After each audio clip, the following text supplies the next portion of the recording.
Jai Gurudev. We'll start with a prayer. இப்போ நம்ம பகவத்கீதைக்கு ஓம் நமோ பகவதே வாசுதேவாய சொல்றோம் இல்லையா? அந்த மாதிரி இந்த யோக வசிஷ்டா படிக்கிறதுக்குன்னே ஒரு தனி பிரேயர் இருக்கு. ஒரு 3 ஸ்லோகங்கள் அதை நம்ம பார்க்கலாம். இப்போ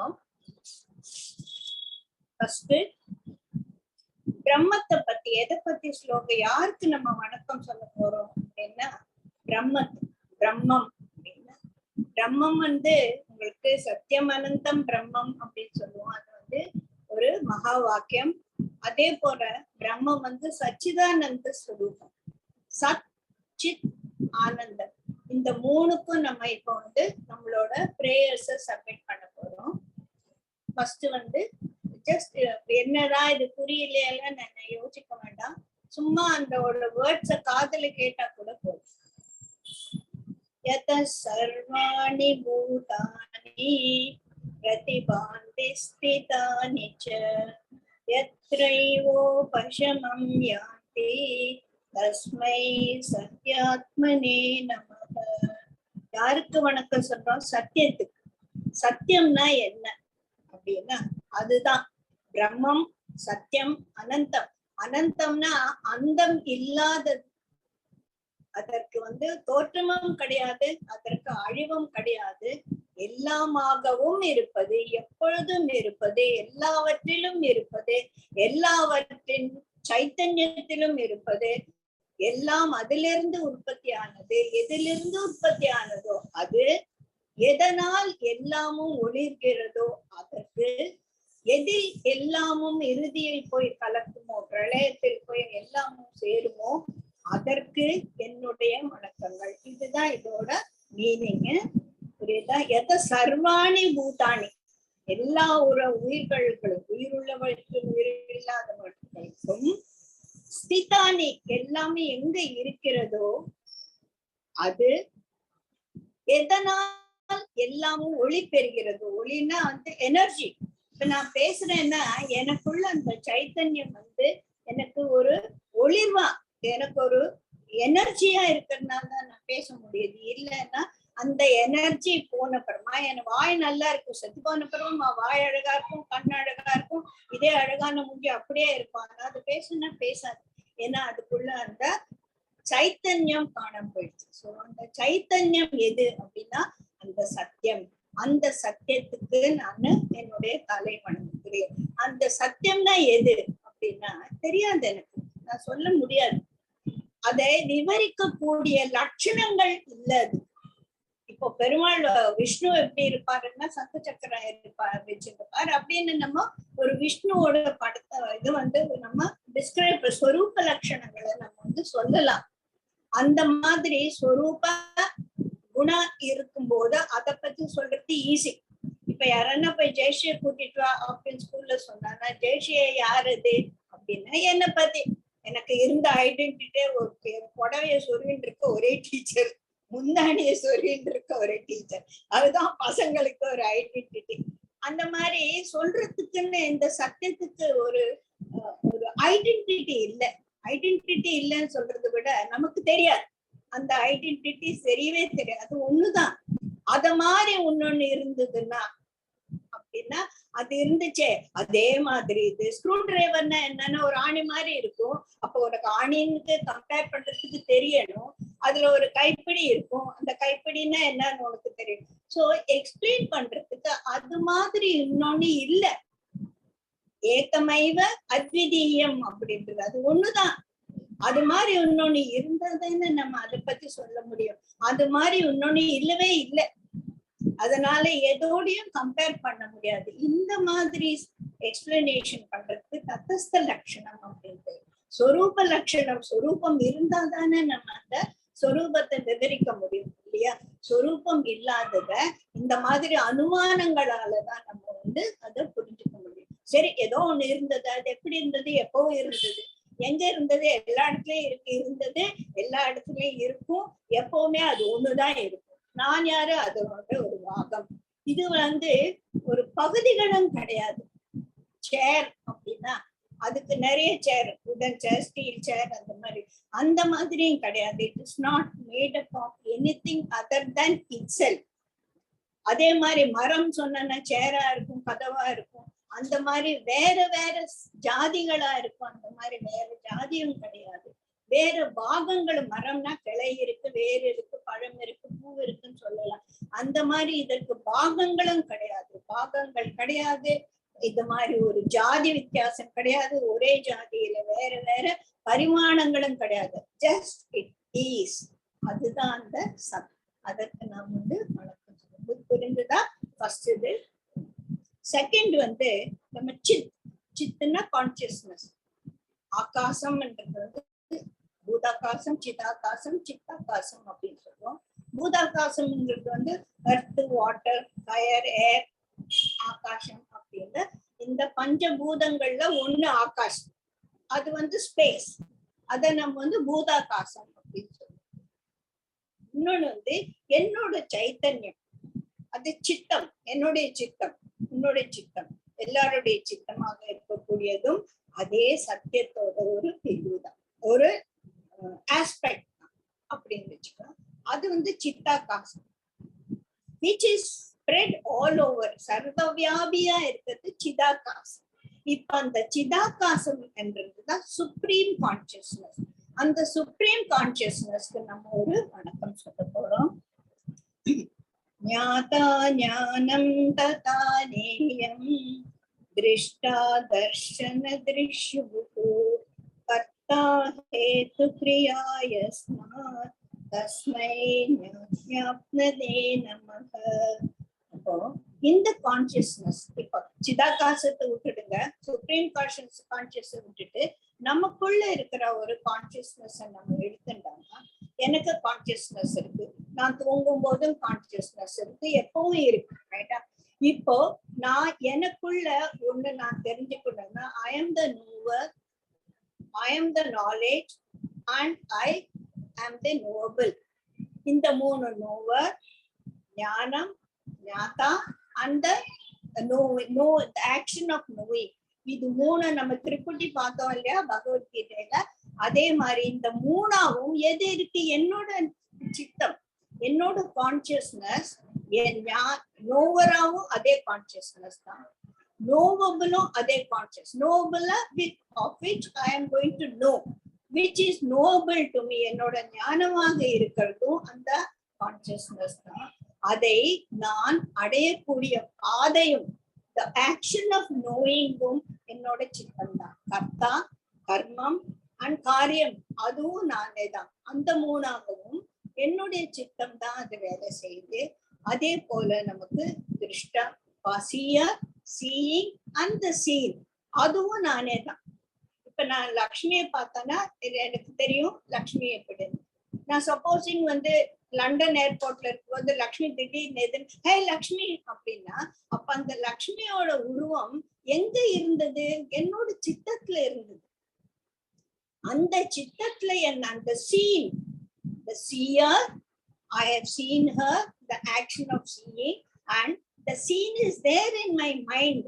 So the seeing, seen and the seer ஆகவும் எனக்குள்ள இருப்பது அதே கான்சியஸ்னஸ் தான் இல்லையா? அந்த கான்சியஸ்னஸ்க்கு என்னுடைய வணக்கங்கள். சோ முதல்ல எதுக்கு வணக்கம் சொன்னோம்? சத்தியத்துக்கு வணக்கம் சொன்னோம். இப்போ சித்தத்துக்கு வணக்கம். ஏன்னா பிரம்மம் சத் சித் ஆனந்தம்.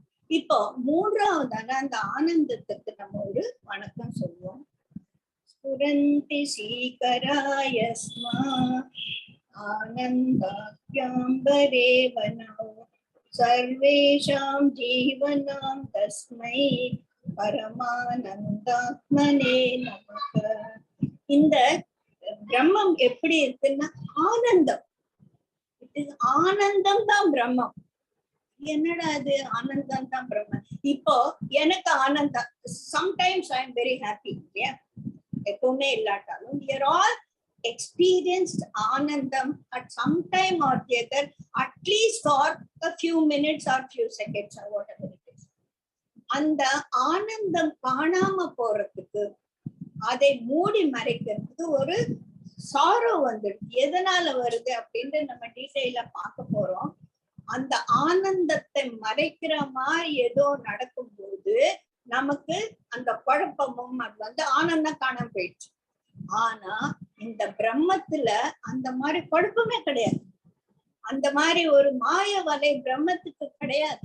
அந்த மாதிரி ஒரு அஜ்ஞானம் ஞானத்துக்கு எப்படி அஜ்ஞானம் இருக்க முடியும்? அஜ்ஞானம் இல்லாததுதான் ஞானம். ஞானத்துக்கே அஜ்ஞானம் இருக்க முடியுமா? முடியாது. அதனால அஜ்ஞானம் இல்லாத அந்த ஞானம் என்பது ஆனந்தமயமானது. அது என்ன பண்றது?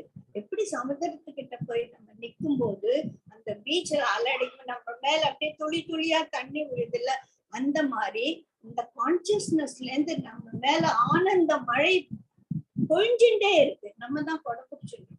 எது கொடை பிடிச்சிட்டு இருக்கோம்? பந்தம், பாசம் அப்படின்ற ஒரு கொடையை பிடிச்சிருக்கோம். இப்ப இதுல வந்து அந்த கொடையை எப்படி மடக்கிறதுன்னு தான் நம்ம பார்க்க போறோம் இல்லையா? சோ அந்த கொடையை மடிச்சுட்டா சர்வானந்தம், அந்தமில் ஆனந்தம் நமக்கு வந்து அப்படியே ஒரு வருஷம் மாதிரி நமக்கு மேல கொட்டிண்டே இருக்கு. அதை நமக்கு வாரி வாரி வாரி கொடுக்கறதுன்னு கூட சொல்ல முடியாது. நம்ம இருக்கிறதே அந்த ஆனந்தத்துக்கு தான். அந்த ஆனந்தத்துக்கு நம்ம வணக்கம் சொல்லுவோம். Salutations to the blissful self. அந்த கான்சியஸ்னஸ் வந்து ஆனந்தமயமானது. அந்த ஆனந்தம் வந்து அன்ஃபோல்ட் ஆகும்போது, நமக்குள்ள அது மேனிஃபெஸ்ட் ஆகும்போது நம்மளும் அந்த ஆனந்தத்துல இருக்கோம். ஆனா அத மேனிஃபெஸ்ட் ஆகாம இருக்கிறதுக்கு there is lot of obstructions. அதெல்லாம் ஒவ்வொன்னா எப்படி பிடிங்கி ஏறிடுதுன்னா நம்ம இங்க. ஸோ இதுதான் வந்து பிரேயர். இப்போ பிரேயரை முடிச்சிட்டோம். அடுத்தது யோக வசிஷ்டா அப்படின்னா என்ன அப்படின்னா, நான் போய் கொஞ்சம் சொன்னேன். இது வந்து ஒரு எப்படி பகவத்கீதை கிருஷ்ணருக்கும் அர்ஜுனுக்கும் நடந்த ஒரு சம்பாஷணை, சம்வாதம். வாதம்னா வாதம் பிரதிவாதம் இல்லை, இது வந்து சம்வாதம். ஒரு ஆசிரியரும் ஒரு மாணவரும் பேசக்கூடியது ஒரு சம்வாதம். அதே மாதிரி இதுவும் ஒரு சம்வாதம். யார் யாருக்கு நடக்கிறது? வசிஷ்டர் என்ற ராஜகுருவுக்கும் தசரதனுடைய மகனான ராமருக்கும் நடக்கக்கூடிய ஒரு சம்வாதம்.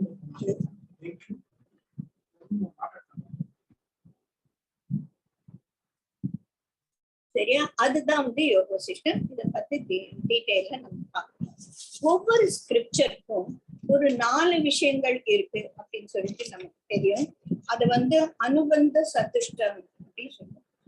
இந்த ஸ்கிரிப்சர்னா என்ன? சப்போஸிங் நம்ம நிறைய பேர் எனக்கு யோக வசிஷ்டா அப்படியே அப்படின்னு ஒண்ணு இருக்கா என்ன அப்படின்னா இருக்கு. அது யாரு எழுதுனது? வால்மீகி எழுதுனது. யாருக்காக எழுதுனது அப்படின்னா, யாருக்கு அப்படின்றது நமக்காக தான். சோ நம்மள வந்து 3 விதமான ஒரு குரூப்ஸ் இருக்கு. அஜ்ஞானத்துல இருக்கக்கூடியவங்க, அதாவது that is called spiritual ignorance. அவங்களுக்கு வந்து ஆன்மீகமா ஆன்மீக பூதம் ஒண்ணு கிடையாது. I have to earn. நான் சந்தோஷமா இருக்கணும்னா எனக்கு சில விஷயங்கள் வேணும். அந்த சில விஷயம் அந்த சில விஷயங்கள் எனக்கு சந்தோஷத்தை கொடுக்கும்.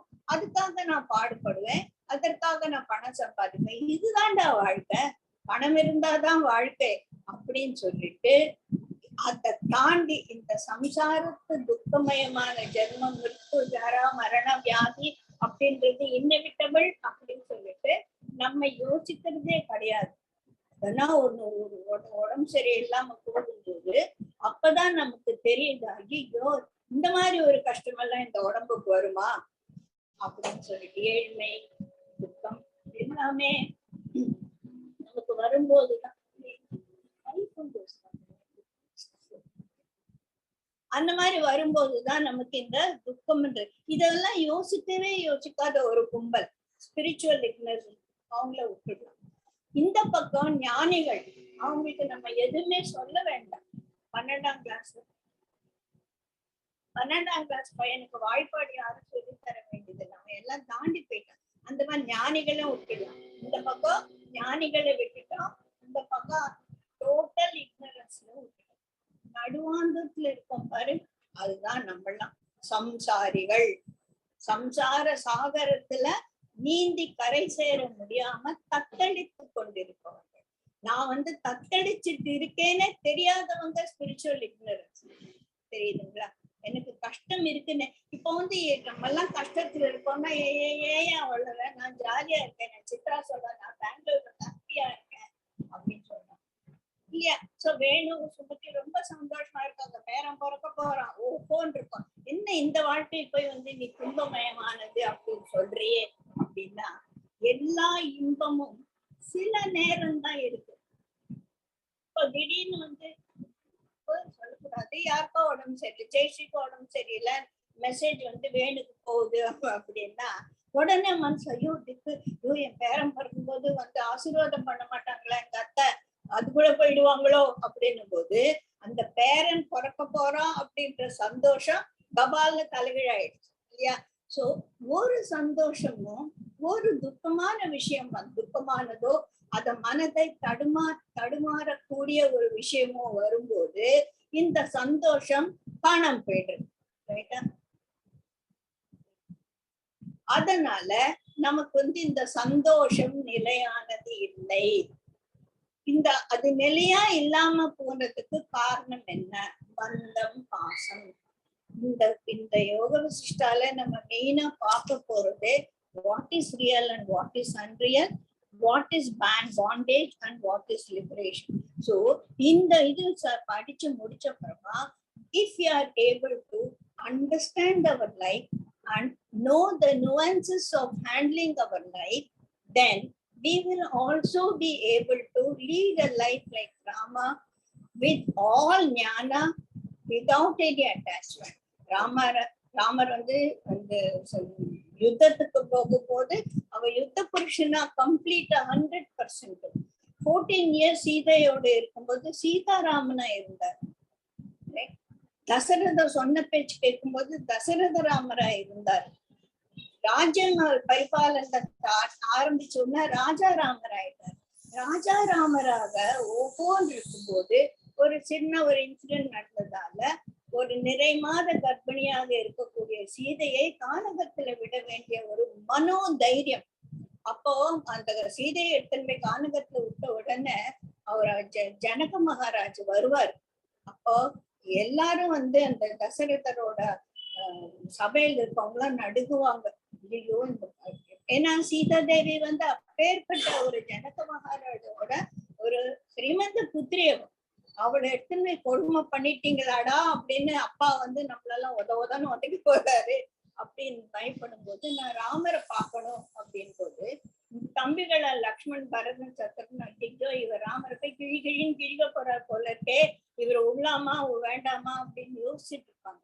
அப்ப இல்ல நான் ராமர் பார்க்கணும்னு போகும்போது ராமர் முதல்ல என்னை மன்னிச்சிடுங்க அப்படின்னு அவர் கால விடும்போது அவர் எழுந்து உன்னை மன்னிக்கிறதுக்கு இல்லப்பா, நீ எப்படி இவ்வளவு தைரியமா இந்த ஒரு காரியம் செஞ்ச அப்படின்னு உன்னை பார்த்து வியந்து உன்னை அப்ரிஷியேட் பண்றதுக்காக நான் வந்தேன் அப்படின்னு அந்த ஒரு நிகழ்ச்சியை யோசிச்சு பாருங்க.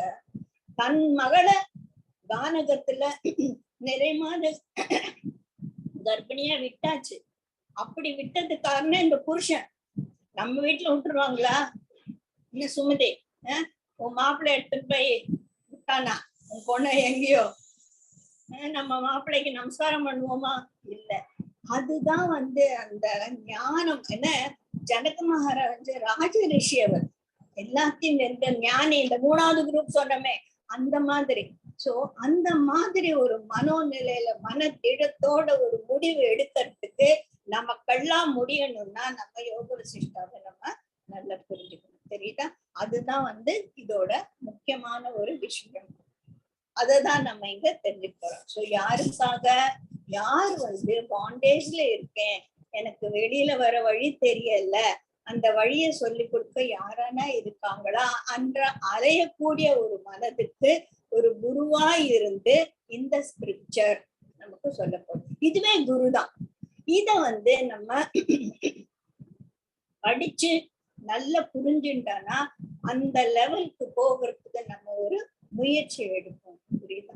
இது என்ன சொல்லப்பட்டிருக்குன்னா, ராமர் எப்படி ஒரு மனிதன் இந்த சம்சாரத்தில் இருந்து கொண்டு வாழ்க்கையை நல்ல விதமாக கையாளுவதற்கான ஒரு வழிமுறைகளை சொல்லக்கூடியது. இதனால என்ன வரும்? நீ இதெல்லாம் கத்துண்டனா உனக்கு இந்த வாழ்க்கைய வாழறதுக்கான ஒரு தைரியம், ஒரு மனோதிடம் உனக்கு கிடைக்கும். சரியா? யாரு எழுதினது? வால்மீகி எழுதினது. யாருக்காக? மன தடுமாற்றத்தில் இருக்கக்கூடியவர்களுக்காக. என்ன சொல்லியிருக்கு?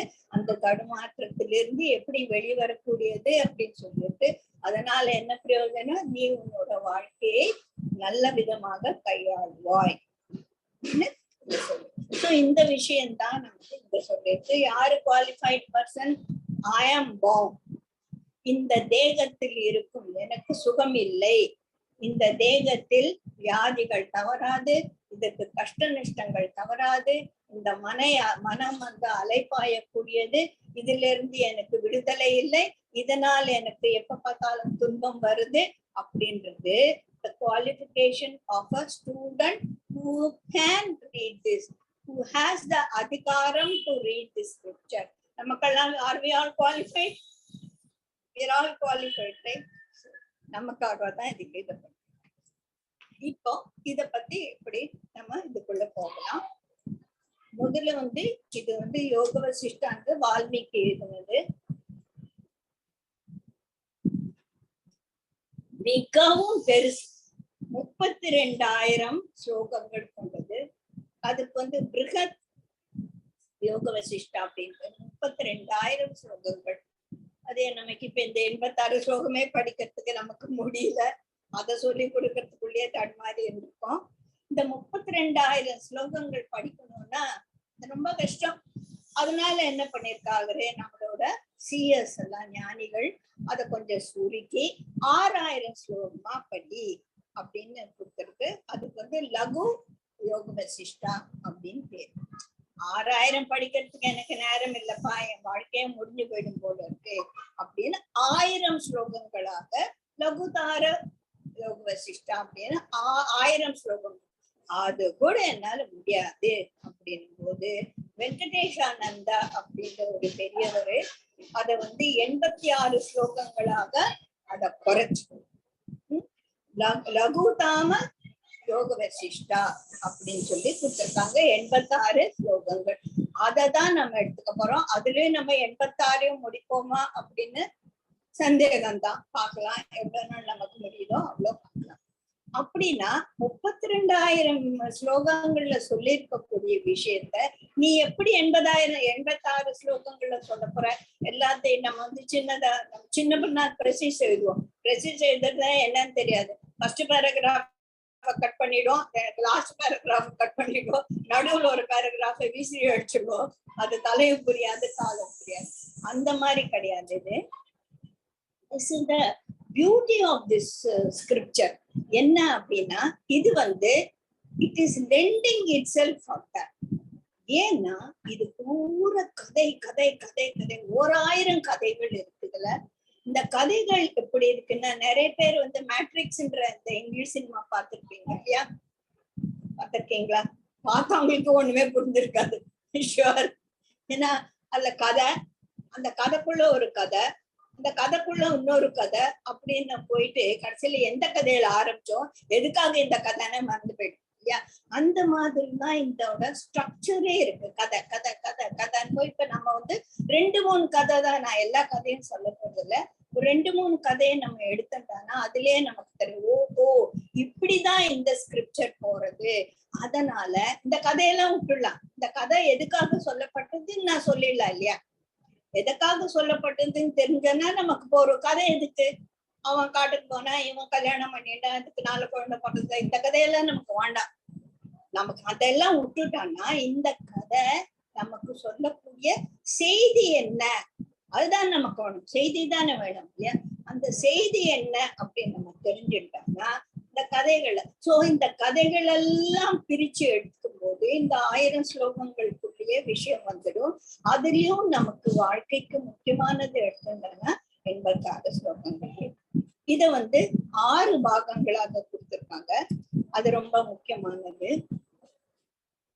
இத வந்து நம்ம தரோ நாலேஜ் இருந்துச்சுன்னா வாழ்க்கை என்றால் என்ன, இந்த உலகத்தின் நேச்சர் என்ன, எப்பேற்பட்டது இந்த உலகம்.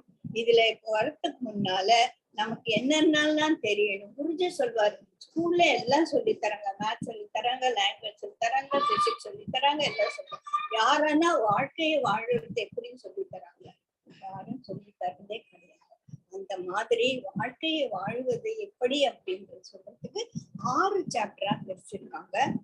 இதுக்கு பிரகரணாஸ் பேரு. பிரகரணானா ஒண்ணு குழம்ப வேண்டாம், சான்ஸ்கிரிட் வேர்டு எனக்கு புரியல, நான் புரிஞ்சுட்டு வந்து சாப்டர்ஸ் 6 சாப்டர். ஃபர்ஸ்ட் சாப்டர் வந்து வைராகிய பிரகரணா. It is all about டிஸ்பேஷன். வைராகியம், வைராகியம்ன்றது வந்து நம்ம வந்து ரொம்ப வைராகியம் பிடிச்சவன் அப்படின்னு யூஸ் பண்ணும்போது அதோட ரியல் மீனிங்ல நம்ம புரிஞ்சுக்கிறது. வைராகியம் வந்து 2 விதமா வரும். ஒரு அட்டர் டெஸ்பாண்டன்சி, என்னடா வாழ்க்கை, நாசமான வாழ்க்கை அப்படின்னும் போது ஒரு பிரயோஜனம் கிடையாதுன்ற வர ஒரு டிஸ்பேஷன் அவுட் ஆஃப் அட்டர் டெஸ்பாண்டன்சி. அந்த வைராகியம் நம்மளை வந்து மேல எழும்ப விடாது, நம்மளோட காலை பிடிச்சு விட்டு நம்மள இன்னும் பள்ளத்துல போட்டு வாழ்க்கையை வாழறதே வேஸ்ட் அப்படின்னு சொல்ற ஒரு நிலைமைக்கு நம்ம கண்டோம்.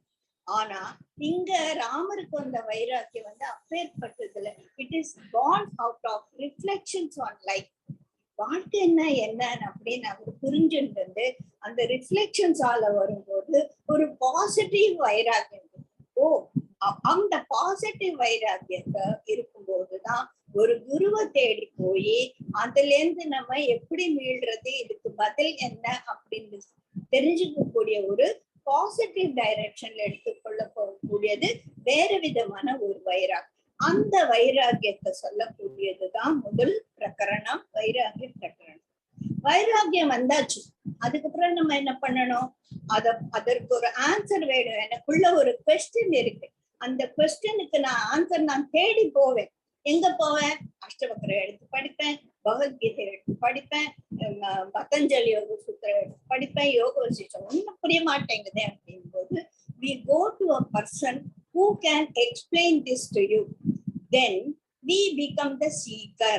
So second prakarana ஒரு முமுக்ஷு பிரகரணா. முமுக்ஷுனா those who want to know more, நிறைய இன்னும் தெரிஞ்சுக்கணும், இத பத்தி புரிஞ்சுக்கணும் அப்படின்ற ஒரு ஆர்வத்துல அதை தேடி போகக்கூடியவர்கள் தான் முமுட்சு. சோ நம்ம எல்லாம் இப்ப சீக்கிரம், அதனால தானே இந்த 5 மணிக்கு இங்க உட்கார்ந்து இதை பத்தி கேட்டுட்டு இருக்கோம், என்ன சொல்ல போறா, ஏதோ நமக்கு கிடைக்க போறது அப்படின்னு. we are seeking an answer for all the questions we have in our mind. அந்த மாதிரி சீக்கிரா நான் இருக்கணும்னா உன்னோட லட்சியங்கள் என்ன, உன்னோட லட்சணங்கள் என்ன அப்படின்னு ஒரு சீக்கரோட கடமையை விவரிப்பது 2வது பிரகரணம், முமுட்சு பிரகரணம். 3வது இதெல்லாம் புரிஞ்சுக்கணும், நமக்கு இந்த படைப்பு என்னன்னு தெரியணும். இந்த படைப்பு எதை பற்றியது, இந்த படைப்பு எப்பேற்பட்டது, யாரு படைச்சா, எதுக்காக படைச்சா அப்படின்னு இந்த படைப்பை பத்தி நமக்கு படைப்பை பத்தி தெரிஞ்சுக்கிறதுக்கு உற்பத்தி பிரகரணம், அதுதான் ரொம்ப பெருசு. இந்த உலகத்தின் படைப்பை பத்தி நம்ம தெரிஞ்சுக்கணும். உலகத்தை படைப்பை பத்தி நம்ம தெரிஞ்சுக்க போது அந்த படைப்பவனை பத்தி நமக்கு ஒரு ஞானம் கிடைக்கும் இல்லையா? சோ அது உற்பத்தி பிரகரணம். அப்புறமா இந்த உற்பத்தி பண்ணிட்டு ஓடி போயிடலாமா? இல்லையே, அதை காப்பாற்றணும் இல்லையா? ஸ்திதி பிரகரணம், அதை எப்படி வந்து சஸ்டெயின் பண்ணது இந்த எனர்ஜி அப்படின்ட்டு ஸ்திதி பிரகரணம். அதுக்கு அடுத்தது அப்படியே இருக்குமா, எப்ப பார்த்தாலும் இது இருக்குமா அப்படின்னா கிடையாது.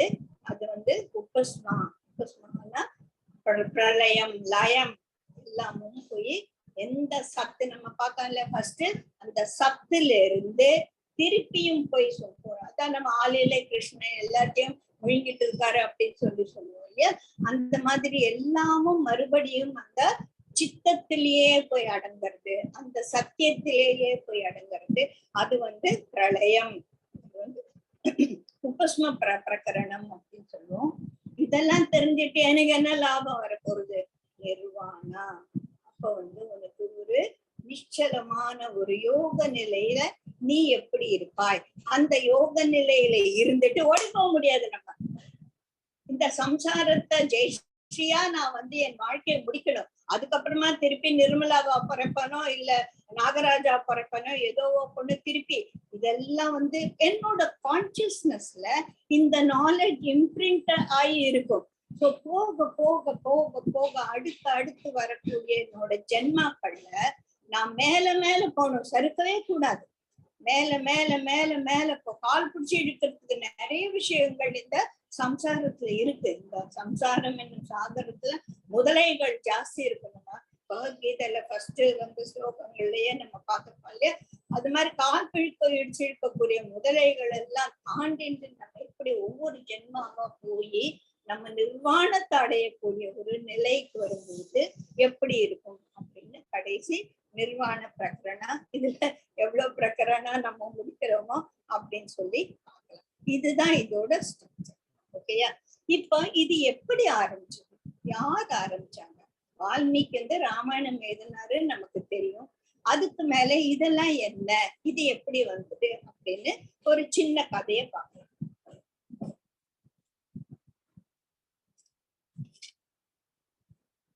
அந்த காலத்துல வந்து 5000 வருடங்கள் முன்னால முனிவர்களும் நம்ம ஒரு ஞானிகளும் இருந்தாங்க. அவங்களுக்கு வந்து ஃபர்ஸ்ட் ஜென்மா அவங்களுக்கெல்லாம் தேர் ஆல் பியூர் சோல்ஸ். அந்த பியூரிட்டி வந்து அவங்களுக்கு வந்து எப்படி நம்ம ஒரு பட்டன் தட்டின உடனே கம்ப்யூட்டர்ல எல்லாம் நமக்கு டவுன்லோட் ஆகுதோ அந்த மாதிரி காஸ்மிக் நாலேஜ் அவங்களோட கண்ணை மூடின்னு உட்காரும் போது அவங்களுக்கு அந்த ஞானம் டவுன்லோட் ஆச்சு. எங்க இருந்துன்னா நாலேஜ் இஸ் தேர். அதான் குருஜி சொல்றாரு. இப்ப நான் பேசிட்டு இருக்கிறது இது என்னவா இருக்கு, சவுண்ட் வைப்ரேஷன்ஸா இருக்கு இல்லையா? இந்த சவுண்ட் வைப்ரேஷன்ஸ் போயிட்டே இருக்கும். எப்படி தண்ணியில வந்து ஒரு கல்லு போட்டு அலை அலை அலையா போகுது இல்லையா? அந்த மாதிரி இந்த காஸ்மிக் கான்சியஸ்னஸ்ல இந்த வார்த்தைகள் எல்லாம், இந்த ஒரு வைப்ரேஷன்ஸ் எல்லாம் போயிட்டே இருக்கு. எங்க போய் முட்டிக்காது? முட்டிக்கிறதுக்கு ஒரு பவுண்டரி இருந்தா தானே. இப்ப நம்ம தண்ணியில கல்ல போட்ட உடனே கரையில போய் அது அடிச்சு நின்னுடுது. இதுக்கு கரையே கிடையாது. கான்சியஸ்னஸ்க்கு ஒரு பவுண்டரியே கிடையாது. அப்போ நான் பேசினது, இந்த காலத்துல கிருஷ்ணர் பேசினது, இந்த வசிஷ்டர் பேசினது, பகவான் பேசினது எல்லாம் அந்த வைப்ரேஷன்ஸா இருக்கு. எங்க இருக்கு? எத்தீரியல் லேயர்னு சொல்லக்கூட காஸ்மிக் கான்சியஸ்னஸ்ல இருக்கு. சோ இஃப் ஐ டு எப்படி ரேடியோ ஃப்ரீக்வன்சி இங்கெல்லாம் இருக்கு இல்லையா? ரேடியோ ஃப்ரீக்வன்சி இங்க இருக்கு. ஆனா எனக்கு கேக்குதா? ரேடியோல வந்து பாட்டு பாடிட்டு எனக்கு கேக்குதா? கேட்காது. நான் அதோட கருவியை எடுத்துட்டு அதை நான் டியூனிங் பண்ணும்போது எனக்கு அது கேட்கும். அதே மாதிரி if I tune my mind is the கருவி for capturing the cosmic consciousness. அந்த மைண்டோட பியூரிட்டியால இது கர கர கர கரன்னு ஒரு ரேடியோ இருந்துச்சுன்னா நம்மளால பாட்டே கேட்க முடியாது, தலையெழுத்தா இருக்கும். அந்த மாதிரி என் மைண்ட் வந்து அசுத்தமா அஜ்ஞானத்துல கர கர கரன்றது ஒண்ணுமே புரியாது. சோ நானும் வந்து மெடிடேஷன் உட்கார்ந்தானே என்னென்னவோ வரும், என்னென்னவோலாம் வரும். அது கர கர கரன்னு இருக்கிற ரேடியோ மாதிரி இருக்கிறதுனால அந்த கிளாரிட்டி இருக்காது. சோ அந்த காலத்துல அந்த பியூர் சோல்ஸ் வந்து அந்த கிளாரிட்டி இருந்ததால when they tune their consciousness to the supreme consciousness, நிறைய நாலேஜ் அவங்களுக்கு டவுன்லோட் ஆயிடுச்சு. சோ அந்த நாலேஜை வச்சுட்டு அவங்க அப்பா அம்மா குரு எல்லாருமே நாலேஜபிள் பர்சனா இருந்ததுனால நாலேஜ் வாஸ் அவைலபிள் எவ்ரிவேர். அப்போ அவங்களுக்கு வர சந்தேகத்தை உடனே அவங்க தீர்த்துக்கிறதுக்கு ஒரு ஏதுவா இருந்தது அவங்களோட சுச்சுவேஷன். அந்த மாதிரி சுதீக்ஷணா அப்படின்ற ஒரு பெரிய சேஜ் இருந்தாரு. அவர் அப்படியே யோசிச்சு உட்கார்ந்தாரு. ஏடா எல்லாம் கர்மாங்கிறாங்க, கர்மம் பண்ணானா நம்ம வாழ்க்கை பூரா கர்மம் பண்றதுக்கே போயிட்டு இருந்தே, ஞானத்துக்கு வழியே இல்லாம இருக்கு. ஞானம் வரலைன்னா நம்ம வந்து போய் சேர முடியாது. நம்ம புறப்படுறதுக்கு போகணும்னா இந்த ட்ரெயினை பிடிக்கணுமே, நான் ஞானன்ற ட்ரெயினை பிடிக்கவா, கர்மன்ற ட்ரெயினை பிடிக்கவா? கர்மத்தை பிடிச்சா ஞானத்தை முடிக்கல, ஞானத்தை பிடிச்சா கர்மத்தை பண்ண முடியல, என்னடா கஷ்டகாலம் அப்படின்ட்டு இந்த சுதீக்ஷணா அப்படின்ற ஒரு சேஜ் வந்து அகஸ்தியர் கிட்ட போய் கேட்கணும்.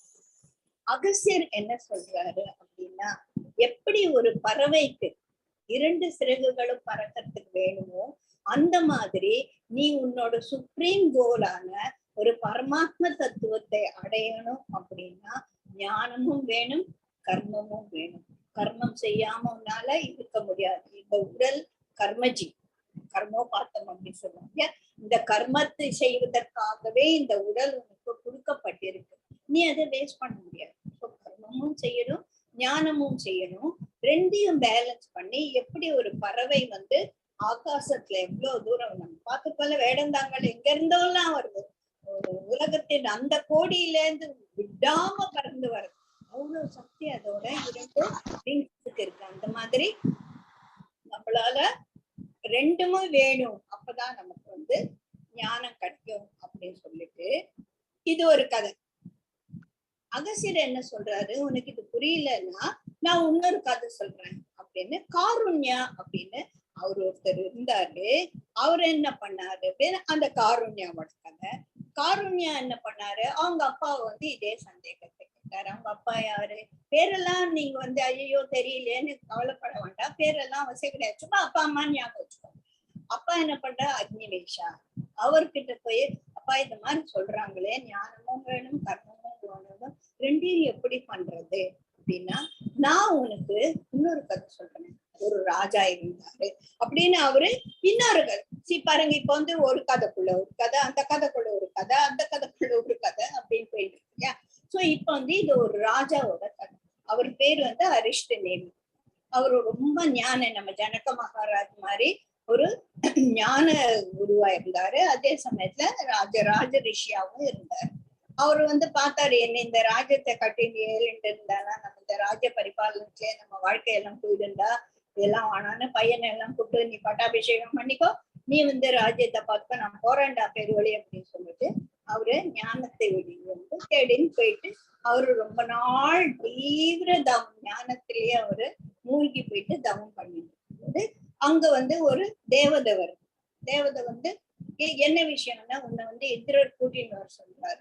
இந்திரர் எதுக்கு என்ன கூப்பிடுறாரு அப்படின்னா, நீ ரொம்ப புண்ணியம் பண்ணிருக்க, நீ ஒரு புண்ணியாத்மா, you are eligible to live in இந்திரலோகா.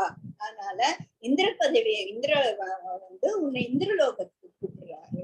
அங்க ஏன் நான் வரணும்னா, ஐயோ இந்திரலோகம் அவ்வளவு நல்லா இருக்குயா, அங்க துன்பமே கிடையாது, ஒரே இன்பம் தான், அப்படி சௌகரியமா நீ சந்தோஷமா இருக்கலாம், எல்லாத்தையும் அனுபவிக்கலாம். எப்படி எவ்வளவு நாள் அங்க இருக்க முடியும், நீதான் இவ்வளவு புண்ணியம் பண்ணிருக்க, நீ ரொம்ப நாள் இருக்கலாம். புண்ணியம் தீர்ந்த அப்புறமா அது திருப்பி நீ இந்த லோகத்துக்கு வந்துதான், அட போடா நாங்க அதுக்கு நான் இங்கே இருக்கேன் அப்படின்னு, நான் இன்னைக்கு இந்திர பதவி எல்லாம் வேண்டாம், எனக்கு ஞானந்தான் வேணும், இதெல்லாம் ஆவறதுல நீ போயிட்டு வா அப்படின்னும் போது இந்திரன் வந்து மறுபடியும் சொல்றான், ஓஹோ உனக்கு ஞானந்தான் வேணுமா அப்படின்னா, நீ இந்த மாதிரி உட்கார்ந்து, அதுதான் வந்து இதுல மெயினா சொல்றது, நீ தவம் பண்ணியோ பூஜை புனஸ்காரம் பண்ணியோ தான தர்மம் பண்ணியோ என்ன பண்ணியும் வந்து நீ வந்து முக்தி நிலைய அடைய முடியாது.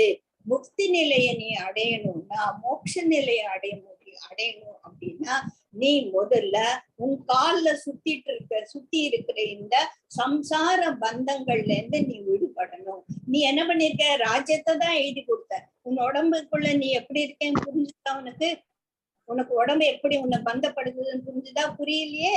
அதனால உனக்கு ஞானம் வேணும்னா நீ உட்காந்து கண்ண மூடின்னு உனக்கு தனியா ஞானம் வரப்போறது இல்ல, நீ போய் வால்மீகியை தேடு அப்படின்னு சொல்லிட்டு சொல்றேன்.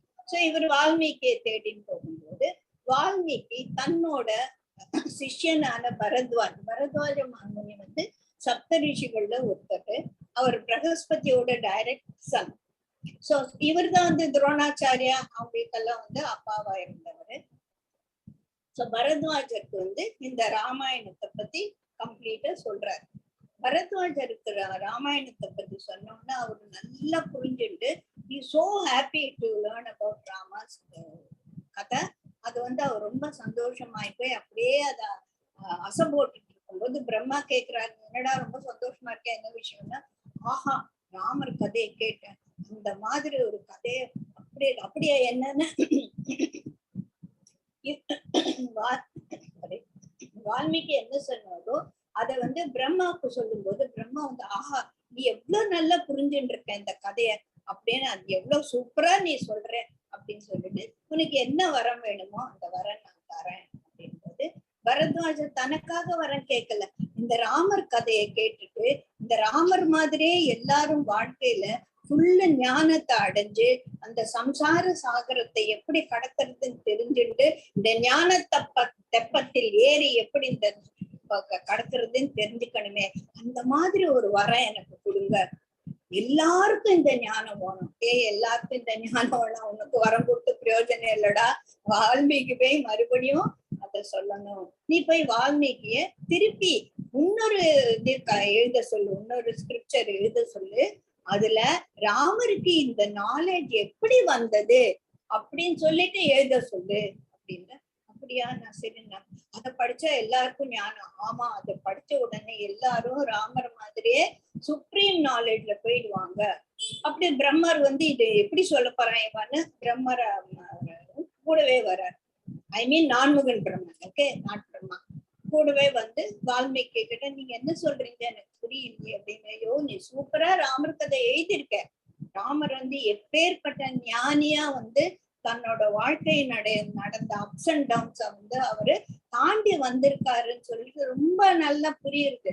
ஆஹா, நம்மளா ராமர் மாதிரி இருக்க மாட்டோமா அப்படின்னு எல்லாருக்கும் தோணுது. ஆனா இத படிக்கிறவங்க ராமர் மாதிரி எப்படி இருப்பான், அது எப்படி இருக்குதுன்னு நீ சொல்லலையே, அதனால நீ அதை பத்தி எழுது அப்படிங்கும்போது அவரு ராமாயணத்தைக்கு அப்பாற்பட்டு எழுதுனதுதான் இந்த யோக வசிஷ்டா என்றக்கூடிய 32,000 ஸ்லோகங்களை கொண்ட இந்த ஒரு காவியம். இதையும் நம்ம காவியம் சொல்றதை விட இது ஹார்ட் கோர் நாலேஜ் அப்படின்னு சொல்றோம். சோ இப்படிதான் இது ஆரம்பிச்சது அப்படின்னு சொல்லிட்டு பார்க்கலாம். பரத்வாஜர் அவரு கேக்குறாரு, பகவான் ஞாத்துமிச்சாமி கதம் சம்சார சங்கடே ராமோ வியவஹார்த்தோ அஸ்மின் கருணாயா த்ரூகிமே குருவோ. என் குருவே, ராமருக்கு எப்படி இந்த நாலேஜ் வந்தது என்று எனக்கு சொல்லுங்கள் அப்படின்னு சொல்லும்போது வால்மீகி உவாச்ச ஜீவன் முக்தி பதம் பிராப்தோ யத ராமோ மகாமனக தத்தேகம் சுணு வக்ஷாமி ஜரா மரண சந்தாயே அப்படின்னா. ரொம்ப நீ கேட்டியே, ரொம்ப சந்தோஷம். ஜீவன் முக்தி பதம் பிராப்தம், இந்த ஜீவன்ல இருந்து முக்தி அடையிறது எப்படின்னு தெரிஞ்சுட்டானே ஒருத்த மகாமனக. அவர் அவ்வளோ பெரிய ஞானி. யாரு? ராமர். அவர் எப்படி இத கதேகம் சுணு வக்ஷாமிய, எப்படி அந்த இடத்துக்கு அவர் போனாரு அப்படின்ட்டு சுணு, கேளு, நான் உனக்கு சொல்லித்தரேன். சொன்னா என்ன, எப்படி இருந்தது, அவர் எதை தெரிஞ்சுட்டார்? ஜரா மரண சஞ்சாத்தியே, எப்படி அதுல இருந்து ஜரா மரண அப்படின்ற இந்த வாழ்க்கையிலிருந்து உற்பத்தி ஆகக்கூடிய இந்த துன்ப கடலை எப்படி அவர் தாண்டினாரு அப்படின்னு சொல்லிட்டு நான் உனக்கு சொல்றேன் அப்படின்னு சொல்லிட்டு சேஜ் வால்மீகி ஆரம்பிச்சு சொல்றாரு. இப்போ நம்ம ராம கதையை பார்க்கலாம். எந்த மாதிரி ஒரு ஸ்டேஜ்ல இது ஏற்பட்டது அப்படின்னா, ராமர் வசிஷ்ட மகாராஜா 4 பிரதர்ஸும் தசரத மகாராஜா 12 வயசு ஆனோன்னு அவங்களுக்கு அந்த தூண்கள் போட்டு அவங்கள எடுத்துன்னு போயிட்டு குருகுலத்துல விட்டுறாங்க. சோ 14 வருஷம் 12 வருஷம் அவங்க குருகுலத்துல எல்லா விதமான சிக்ஷைகளும் கத்துக்கிறாங்க. சோ 12 வருஷம் கழிச்சு அவங்க வராங்க. சோ இந்த கௌசல்யா, கைகேயி அண்ட் சுமித்ரா குழந்தைகளை பார்க்கணும்னு சொல்லிட்டு ரொம்ப ஆர்வமா எல்லா ஆர்த்தி எல்லாம் எடுத்து வைக்கும் போது விஸ்வாமித்திரர் வசிஷ்டர் மட்டும் வர்றாரு. எங்க என் குழந்தைங்க, எங்க என் குழந்தைங்களான்னு அவங்களாம் நேர வீட்டுக்கு வர குருகுலத்துல நேர சம்சாரத்துக்குள்ள நுழையக்கூடாது. அவங்க பிரம்மச்சாரியா சில நாள் போய் உலகத்தை சுத்தி பார்த்துட்டு வாழ்க்கைன்றது என்ன புரிஞ்சுக்கு அப்புறமா தான் அவங்க வருவாங்க அப்படின்னு சொல்லி அனுப்பிச்சிருக்காங்க. சோ இந்த 4 பிரதர்ஸ் அவங்களோட ராஜ்யம் பூரா ராஜ பிக்ஷங்களா இல்லாம, தசரத குழந்தைகளோட சன்ஸா இல்லாம சாதாரண பிரஜைகளா அவங்கள மக்களோட மக்களா கலந்து இந்த வாழ்க்கையை அவங்க கத்துக்கிறாங்க. பார்க்கும்போது என்ன வரும், காமன் மேன் எப்படி இருப்பான், ராஜா மாதிரி தசரத மகாராஜாவோட குழந்தைகள் மாதிரியா இருப்பான் அரண்மனையில. சிலருக்கு சாப்பாடு கிடைக்கல, சிலருக்கு வியாதி வந்துருக்கு, சிலர் நோலா இருக்காங்க, சிலர் மரணத்துல இருக்காங்க, சிலர் ஜனனத்துல இருக்காங்க. இந்த மாதிரி எல்லாம் பார்த்துட்டு ராமர் திருப்பியும் தசரத மகாராஜா ஒரு அரண்மனைக்கு ராஜ மாதிரி ஒரு ராஜ வாழ்க்கைய ஆடுறதுக்கு எல்லா விதமான வசதிகளும் இருக்கு இல்லையா. அப்படி இருக்கும்போது அப்போ விஸ்வாமித்திரர் வர்றார். இந்த மாதிரி நமக்கு வந்து அவருக்கு அந்த ராட்சசர்கள் எல்லாம் வந்து யாகம் பண்ண முடியாம தொந்தரவு பண்றாங்க. அந்த கதையெல்லாம் நமக்கு தெரியும். அதனால அத வந்து காவல் காக்கிறதுக்காக எனக்கு உன்னோட ராம லக்ஷ்மணர்கள் வேணும் அப்படின்னு சொல்லும்போது தசரத மகாராஜாவுக்கு முதலே சங்கடம். இவன் வேற கதை மூடிண்டு ஒரு டிப்ரெஷன். இந்த காலத்த பசங்களுக்கெல்லாம் டிப்ரெஷன் வருது. அந்த மாதிரி ராமர் வந்து டிப்ரெஷன்ல இருக்கார். கதை மூடிட்டு திறக்கவே இல்லை. 4 நாள் ஆச்சு. வெளியிலயே வந்து சாப்பிடல, ஒண்ணும் பண்ணல. அவனும் இன்னும் சின்ன குழந்தை, 14 வயசு கூட ஆகல.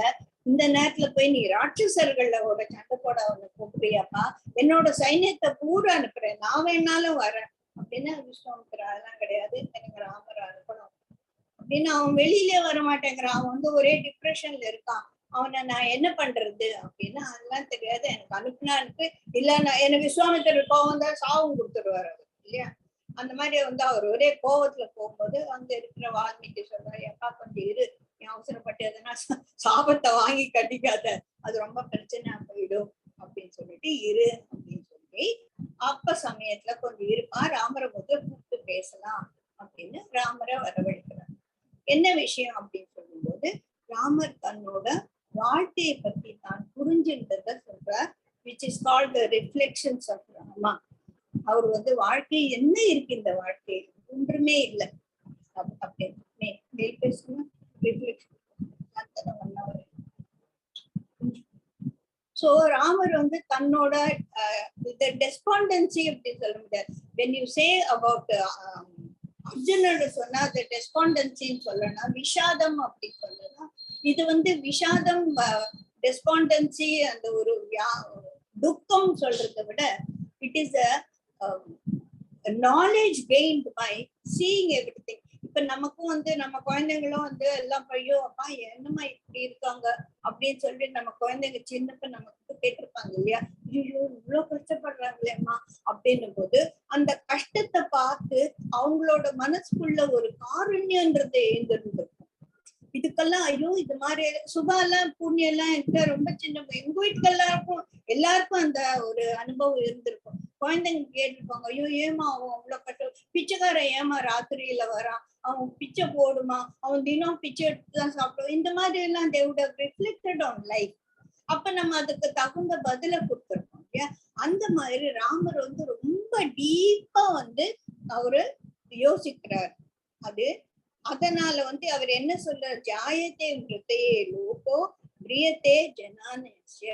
என்னடா இந்த மனுஷர்கள்லாம் பறக்குறாங்க, பறந்து திருப்பியும் செத்து போறாங்க, செத்து போயிட்டு மறுபடியும் பறக்குறாங்களாம், இது என்னடா விளையாட்டு அப்படின்னு சொல்லிட்டு நான் இத பத்தி ரொம்ப டீப்பா நான் யோசிச்சேன். அந்த யோசிச்சதுல எனக்கு வந்து சில பிரச்சனைகள் எல்லாம் எனக்கு புரிஞ்சது, இந்த வாழ்க்கையோட தத்துவம் எனக்கு புரிஞ்சது, இதுல ஒண்ணுமே இல்லைன்னு எனக்கு தெரிஞ்சது. இதெல்லாம் தெரிஞ்சின்ற அப்புறமா என் மனசுல வந்து ஒரு வியாக்குல வந்துருச்சு. அதாவது எனக்கு வந்து இப்பெல்லாம் எப்படி நம்ம பதில் சொல்றோம், இதெல்லாம் தெரிஞ்சுக்காம, இதுக்கெல்லாம் ஒரு பதில் தெரியாம, இதையெல்லாம் சரி பண்ணக்கூடிய ஒரு சக்தி எனக்கு இல்லாத போது நான் என்னத்த ராஜ்யம் ஆழ போறேன், நான் என்ன வந்து ஒரு ராஜாவை எப்பேற்பட்ட ராஜாவா நான் இருப்பேன், இதுக்கெல்லாம் எனக்கு வழியே தெரியலையே. மகாபிரபுகளா இந்த சபையில இருக்கும் பெரியோர்கள் எல்லாம் எனக்கு வந்து இதுக்கு ஒரு வழி சொல்லணும், இதற்கு நீங்க வழி சொல்லி எனக்கு இந்த ஒரு குழப்பத்திலிருந்து என்ன வெளியில எடுத்துட்டு வரலன்னா சித்திரத்தில் வரைந்த ஒரு உருவமாக நான் ஆயிடுவேன். ராமர் படம் வரைஞ்சான்னு இந்த ராமர் படம் இருக்கு, இது வந்து எல்லாம் செய்யுமா, இது ராமர் படம் தான், இது என்கிட்ட பேசுமா, அந்த மாதிரி பேசாது. சோ சித்திரத்தில் வரைந்த செந்தாமரை போல் அப்படின்னு சொல்லுவாங்க, அது வாசம் அடிக்குமா, அது மலருமா, ஒண்ணும் பண்ணாது. அந்த மாதிரி சித்திரத்துல வரைஞ்ச போற நான் அப்படியே நின்றுடுவேன், அதுக்கு மேல எனக்கு ஒண்ணும் தெரியாது. அதனால நீங்க எனக்கு இத பத்தி இதுல இருந்து வெளியில வர்றதுக்கு எனக்கு ஒரு இது சொல்லணும் அப்படின்னு சொல்லுவாங்க. 1 மணி நேரத்துக்கு மேல பேசினா ரொம்ப குழப்பம் ஆயிடுறது. I think we will stop here. And அடுத்த கிளாஸ்ல ரிஃப்ளெக்ஷன்ஸ் ஆஃப் ராமாவை டீட்டெயிலா பார்த்துட்டு அங்க இருந்து வால்மீகியும் வசிஷ்டரும் எப்படி வந்து இந்த யோக வசிஷ்டம் சொல்றாங்க அப்படின்னு சொல்லி. ஜெய் குருதேவ்.